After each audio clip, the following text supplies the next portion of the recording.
Right now, the system is attempting to evolve humanity through technology, so we can live in the Orwellian brave new smart grid that's being built all around us. This means people who are already asleep in a society largely run on falsity and deceptions, illusions, will be taken a step further away from themselves and reality. If you have one of these or something like it, take it out and hold it up. I'm predicting pretty close to 100% saturation. Look at that. I'm right. Probably 90% by now. It's the first thing you do in the morning. When you hold up and you wake up, you check your little robot. It's on your body for almost the entire day. Not only was I interrupted, I also kept on reaching out for my phone, hoping that perhaps there was a notification. And I wasn't doing this consciously. It was exactly like Pavlov's dog, but my bell was my ringtone, and my sugar was that one notification a day you might get that makes you happy. As it turns out, we got so addicted to technology that 9 out of 10 people today experience something called phantom vibrations. This is when you have your phone in your pocket and you thought it vibrated, you pull it out, there is nothing. Now, if you went back 20 years in time to a coffee shop and you said that was the way a coffee shop was going to look in the future, you'd be out of your mind. People looking at these little pieces of silicon in various sizes, not really communicating with each other, communicating with their little robot buddies. You do know that one of these operating systems for these robot phones in our pocket is actually called Android. Right on the nose, they just define it. It's an Android, it lives with you. Today, we're on the cusp of our next great era as a species. Welcome to the augmented age. But that next step might as well be over a chasm. It'll be such a leap from where we were. New telecom commercials are blatantly throwing it in people's faces, just by the way.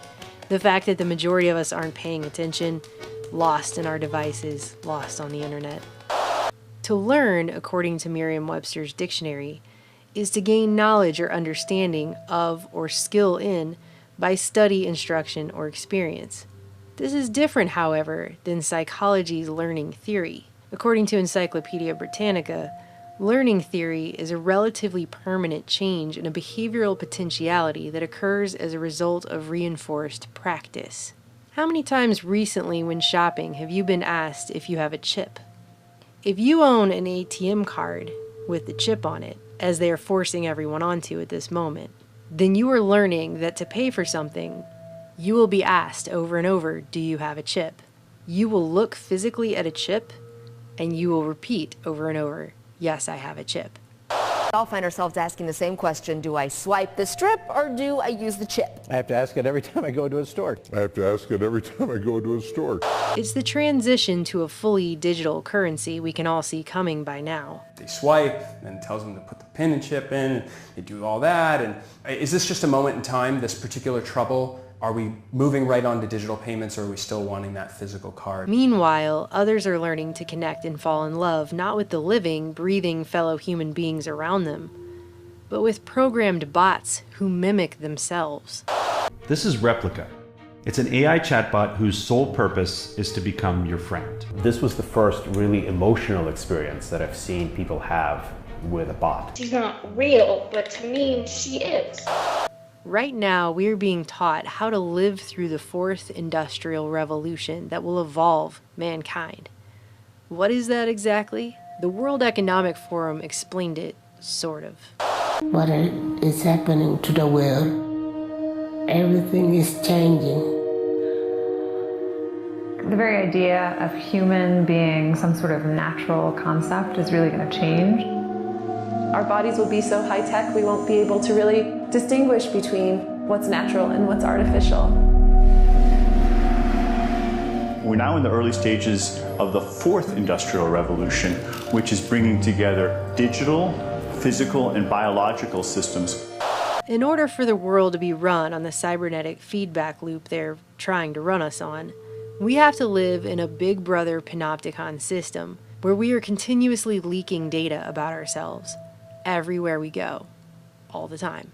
We're now entering something called the Internet of Things era, IoT. The Internet of Things is when your fridge is connected, your watch is connected, your car is connected. It's going to be between 10 and 15 devices per person. The future of the computer will be everywhere and nowhere, hidden in the walls, hidden in the fabric of our life, just like electricity is, everywhere and nowhere. I would answer very simply that the internet will disappear. We are redefining what it means to be human, what it means to be completely embedded in this world. By the way, this is a large part of what Agenda 21 was always about. The fourth industrial revolution is about evolving us. While people probably assume industrial revolution has purely to do with industry only, there's a very distinct difference between the fourth industrial revolution and all other revolutions before it. For the last 3.5 million years, the tools that we've had have been completely passive. They do exactly what we tell them and nothing more. So where's all this headed? To a place where we will never be disconnected from our technology. The internet there'll be so many IP addresses because of IPv6, so many devices, sensors, things that you're wearing, things that you're interacting with, that you won't even sense it. It'll be part of your presence all the time. In fact, wallpaper will be so cheap that when you put up wallpaper, it'll be intelligent. Wallpaper will be as intelligent as your computer today. In the future, you'll go up to the wall screen and you'll say, "Mirror, mirror on the wall. Who's available tonight?" To coincide with the omnipresent 5G smart grid, which is set to touch all corners of the globe. Yes, 5G will connect the Internet of everything. If something can be connected, it will be connected in a 5G world. Hundreds of billions of microchips connected in products from pill bottles to plant waterers, requiring massive deployment of small cells. We won't wait for the standards. We must reject the notion that the 5G future will be the sole provenance of urban areas. 5G revolution will touch all corners of our country. Telecoms are proudly spending over $1 billion to build what they call a world brain to centralize our data. They are talking about building a global brain and it beginning in 2018, and your cell phone is part of it. The mobile phone industry is the backbone of the global brain that is being put together. What if we were to think about a telecommunication company adding a brain that is able to listen, to watch, to talk, to remember, to act? All that information that they collect from us is fragmented and spread out across the whole internet. But if we were capable to put all that information in one single place, probably we'll have a clear representation about what we are. And communication systems with cognitive intelligence are actually being called things like aura. They're giving people a synthetic aura. We see the Ford platform as a big brain, a digital brain, which is different for every one of us. The Ford platform is a cognitive intelligence platform. Aura is the heart of the Ford platform. Aura, hello? Hello, Jema. How can I help you? And they're using middle-aged hipsters in Fraggle Rock t-shirts to sell it to us. After former DARPA director Regina Dugan left Google, started making electronic tattoos. So I'm wearing one here on my arm. Do we have a camera to get a... This is a developmental system made by MC10, and it has an antenna and some sensors embedded in it. And what we plan to do is work with them to advance a tattoo that could be used for authentication. Facebook hired her to run its secretive Building 8 project, which she announced earlier this year will enable us to connect to the social media platform using only our brain waves, and something she called Silent Voice First. What if you could type directly from your brain? It sounds impossible, but it's closer than you may realize. And it's just the kind of fluid human-computer interface needed for AR.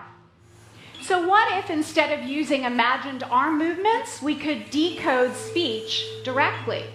But don't worry, she claims it will only read the thoughts we want it to read. Now, to be clear, we are not talking about decoding your random thoughts. We're talking about decoding those words, the ones you've already decided to share, by sending them to the speech center of your brain.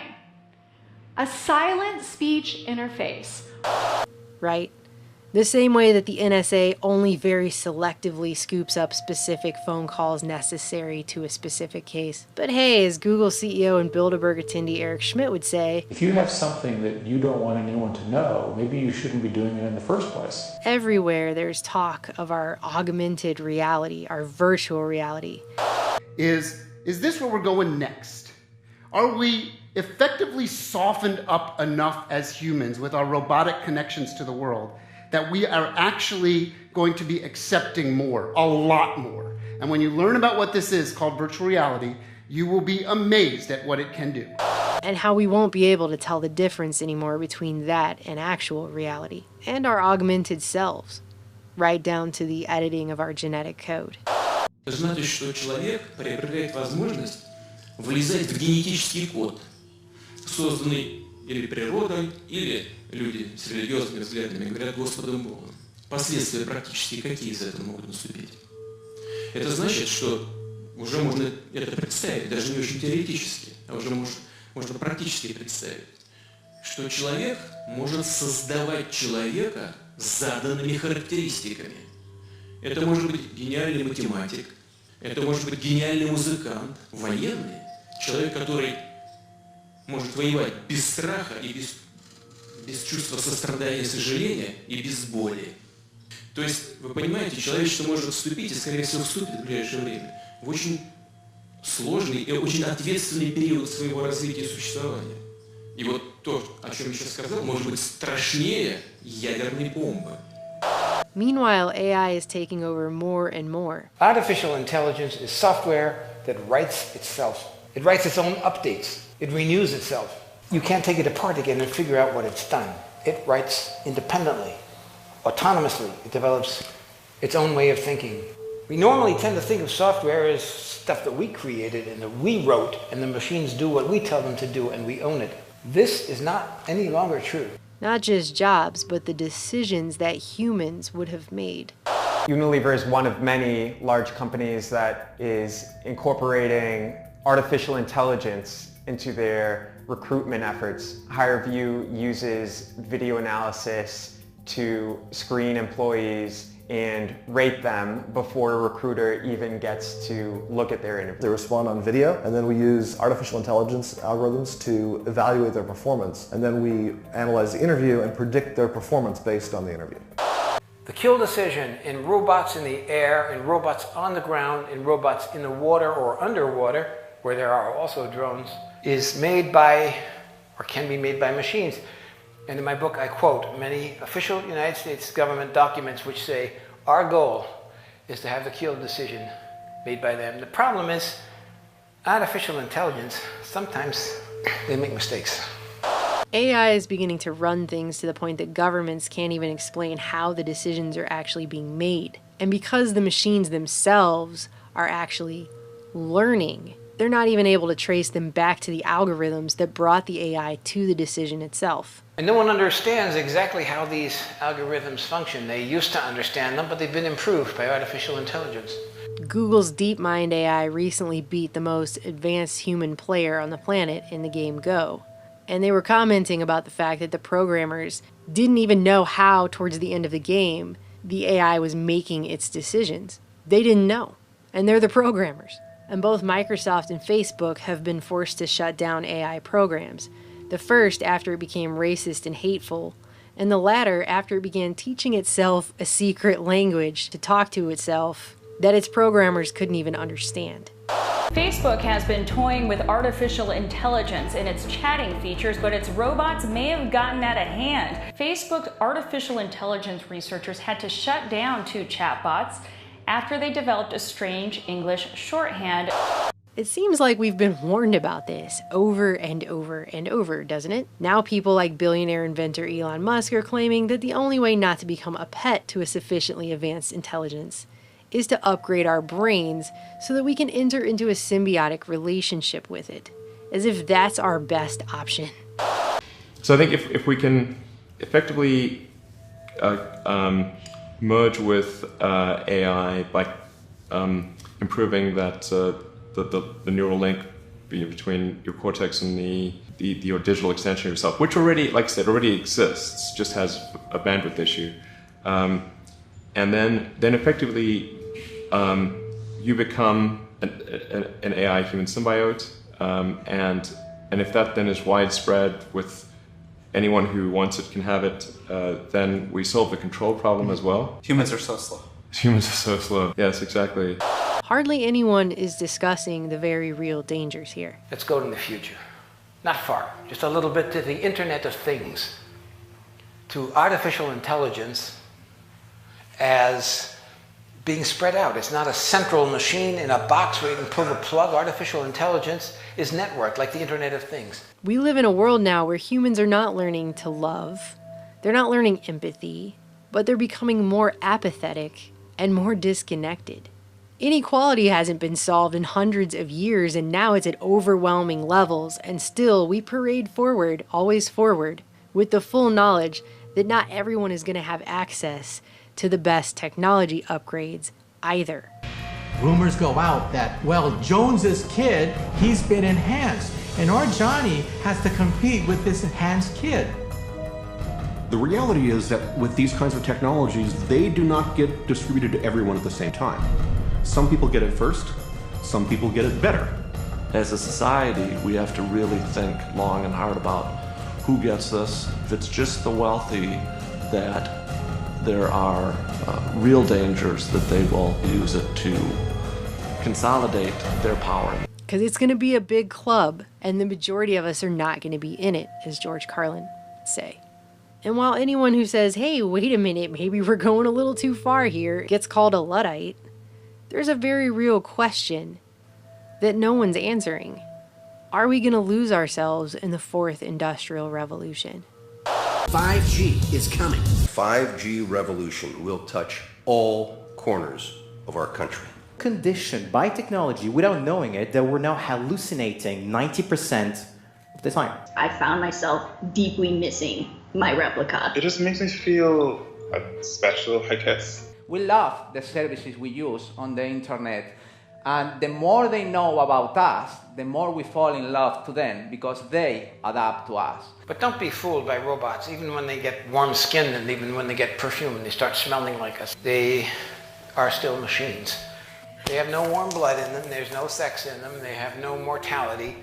They're cold code lines, and they shouldn't be misunderstood. These are glasses that have full internet capability. You can download any website, any movie, do emails from these things, and they will also recognize people's faces. How many times have you bumped into somebody on the street and you say to yourself, who is this person? In the future, your glasses will say, it's Jim, stupid, remember? You met him last week. Do you want to see his entire biography for you in your glasses? Blurring the lines between virtual and reality. Ben? Gabrielle? Yeah, didn't I meet you at that event? Due to such systems, they have also redone facial recognition. You probably think facial recognition is from the front. But they've redone it to do it from the top because that's where the drones are. And they look at your ears, they look at the way you walk, they look at your head. Is being automatically tracked. The color boxes represent that the computer has recognized the moving objects. You can see individuals crossing the street. You can see individuals walking in parking lots. Argus melds together video from each of its 368 chips to create a 1.8 billion pixel video stream. And I'm telling you this because not that the sensors are modern and not that the photography is modern.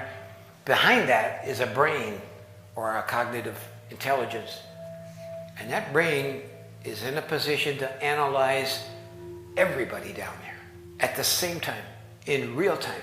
They see where everyone is going. It's taking all the details, all the music after, and they record it so they can tell where that person was 2 weeks ago, 2 months ago, what stores he visited, what his whole behavioral patterns are. That's all part of the analysis. There's what I call the creepy line, and the Google policy about a lot of these things is to get right up to the creepy line but not cross it. I would argue that implanting things in your brain is beyond the creepy line. Mine in particular. Yes, at least for the moment. With the ability to visualize brain activity, for example, through a simple consumer-based EEG device, it gives us access to ourselves in ways that we've never before thought possible. It unlocks the black box that is the brain. Words just complicate things. What if our brains could communicate directly with each other, bypassing the need for language? One of the things that I think is so essential to free and open societies is freedom of thought. And up until now, the conversation we've been having is around freedom of speech. Once we can access people's thoughts and access people's emotion, we have to create a space that enables people to think freely, to think divergent thoughts. People are treating Google like their most trusted friend. Should they be? And thus it is not surprising that the company that has the most information in the world is probably the most powerful country in the world, Google. Now this is, if you ask Google, it's a peaceful robot, right? He doesn't have a gun, he doesn't throw atomic bombs, you know, he just walks around and stands there. But you may have seen the superimposers DARPA, Defense Advanced Research Projects Agency. That is the research arm of the Pentagon. And then you see the video was made by Lockheed Martin, which is one of the most powerful and influential and richest weapons companies in the world. The best of the available alternatives is that we achieve democratization of AI technology, meaning that no one company or small set of individuals has control over advanced AI technology. That's very dangerous. It could also get stolen by somebody bad, you know, like some evil dictator or country could send their intelligence agency to go steal it and gain control. It just becomes a very unstable situation, I think, if you've got any incredibly powerful AI. I would answer very simply that the internet will disappear. Artificial intelligence only works if you have big data. But big data only works if you have artificial intelligence to make sense of it, because human beings can no longer sort and sift and order the huge volumes of data that we have collected. In my entire career, I've never seen something as powerful a force in the world as the smartphone that didn't also have unintended consequences. We don't know what artificial intelligence, enhanced reality, virtual reality, and so on is going to bring, and what's going to be the result or the impacts of all of that. We have to be very careful, because survival is an issue for artificial intelligence. It needs to exist to be able to do the things it wants to do according to its program. So it lays, like insect eggs, backups and computer programs all over the world, thousands and thousands of them, so that if we do destroy part of it, it's still alive.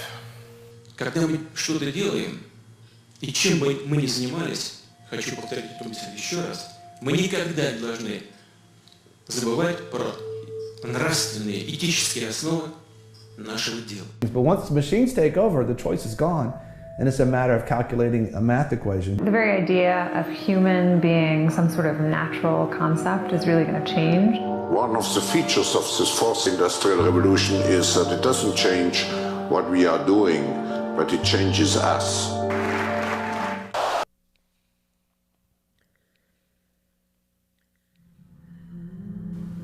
People need to put down their phones and wake up.